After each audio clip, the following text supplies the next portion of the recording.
In a small, harsh border town, everything had collapsed. The law, hope, and even the future. But here, in a moment of profound despair, a 12-year-old girl, filled with fury, dared to send a letter to the president, shaking the entire nation, defying the fate of her shattered town and thousands of lives teetering on the brink of darkness. What will become of them? This town was once a peaceful place, but now it is nothing more than empty streets haunted by fear.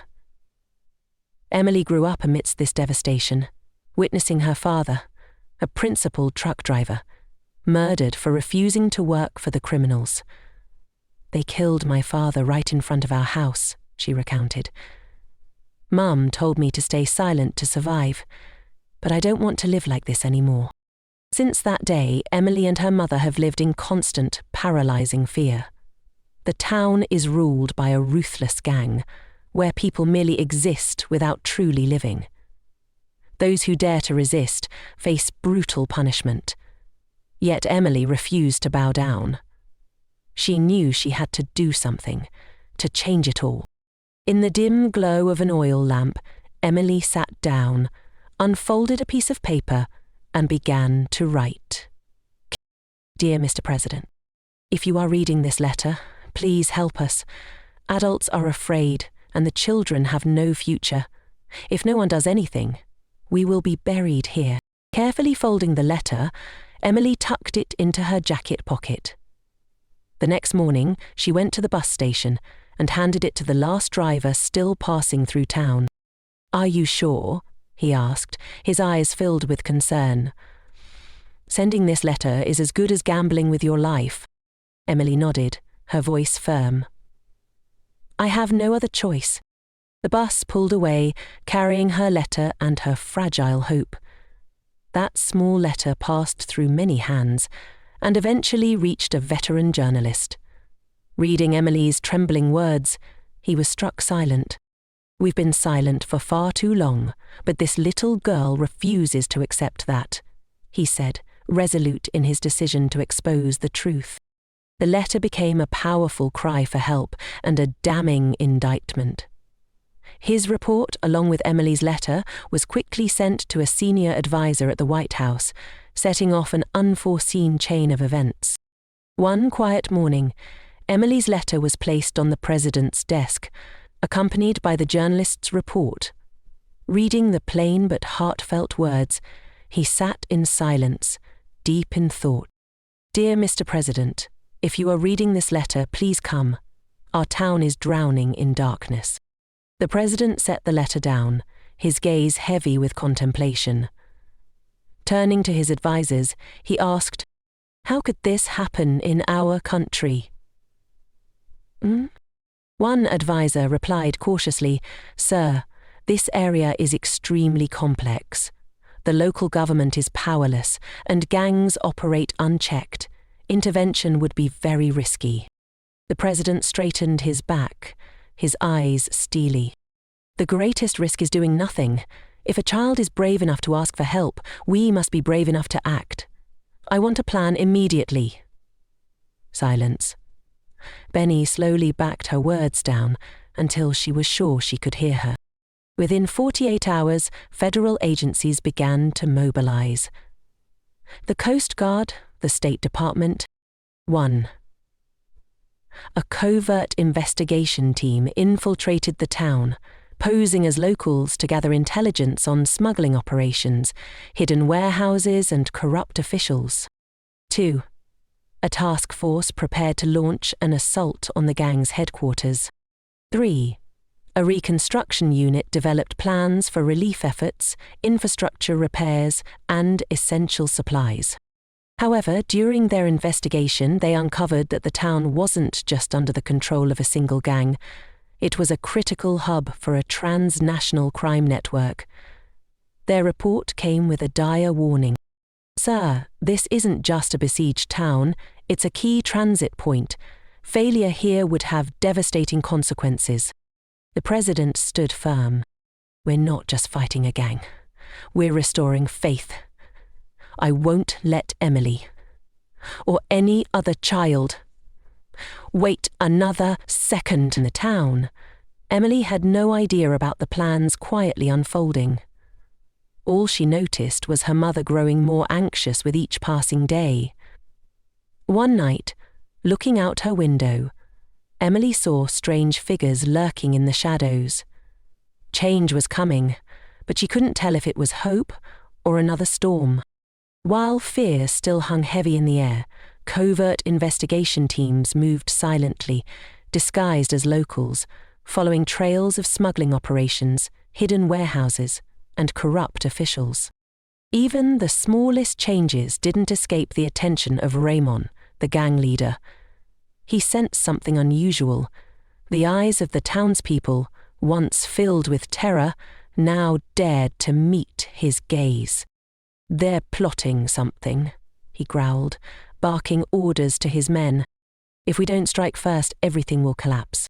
The roar of truck engines echoed through the streets as Ramon issued his ruthless command: abduct several townspeople to send a clear message.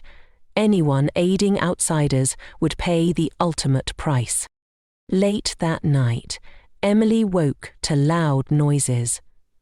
Looking out her window, she was horrified to see her mother being dragged into the back of a truck.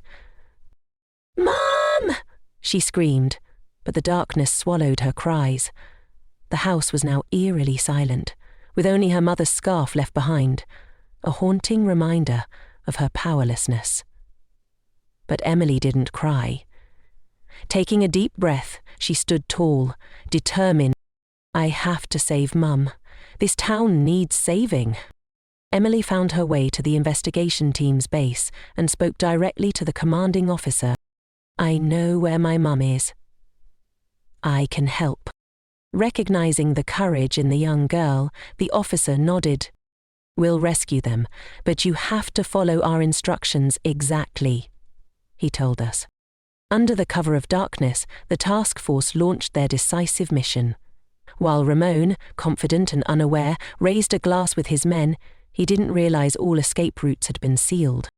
The front door was blown open, and the task force stormed in like a hurricane. Ramon shouted, "Take 'em down! No one gets out alive!" Gunfire echoed through the halls as the task force swiftly secured room after room. Ramon, ever cunning, slipped into a hidden passage. But Emily, with her knowledge of the town's secret paths, helped the team block his final escape route. "Stop! Drop your weapon!" a special agent yelled. Ramon smirked, preparing to retaliate, but was swiftly taken down with a precise shot. "Game over," the agent said, slapping handcuffs on him. Emily's mother and the other captives were freed. As they stepped into the light, tears of relief streamed down their faces. Seeing her daughter, Emily's mother ran to her, pulling her into a tight embrace, her voice trembling with emotion. "He's brought the light back to all of us." Dawn broke, and Ramon, along with his men, was led away in custody, while trucks carrying essential supplies and building materials signaled a new beginning. For the first time in years, sunlight bathed the town, dispelling the darkness of fear. Emily stood in the town square, her small hand tightly gripping her mother's. Around them, federal workers distributed clean water, food, and other necessities, though the atmosphere remained heavy. A federal agent stepped onto the steps of a dilapidated building, his voice resolute. "We are not just here to save you. We are here to help you rebuild. But that can only succeed if everyone works together." From the crowd, an elderly man stepped forward, his voice trembling, yet full of emotion. "I've lived in fear for so many years, thinking silence would keep me safe. But today, I realize silence is never the answer. If we stand united, we can succeed." Tentative applause rippled through the crowd, then grew louder. A young woman took Emily's hand and said warmly, "You've done what we couldn't. Now it's our turn to act." That very day, the townspeople began cleaning up the remnants of their shattered lives. Crumbling walls were transformed into murals of hope, featuring doves, rising suns, and inspiring words. Shared their dreams and years. People shared their dreams and needs. One man said, "I want to reopen my shop, but I'll need help." Another replied, "If you need paint, I'll bring it. Together we can rebuild everything, one brick, one door, at a time." Sitting beside her mother, Emily listened. For the first time, she felt genuine hope returning to the hearts of those around her. As the residents began restoring the town, federal reconstruction teams worked tirelessly. Roads were repaired, schools and hospitals gradually rebuilt. One afternoon, Emily painted a mural of a rising sun on a wall, symbolizing a future free from fear.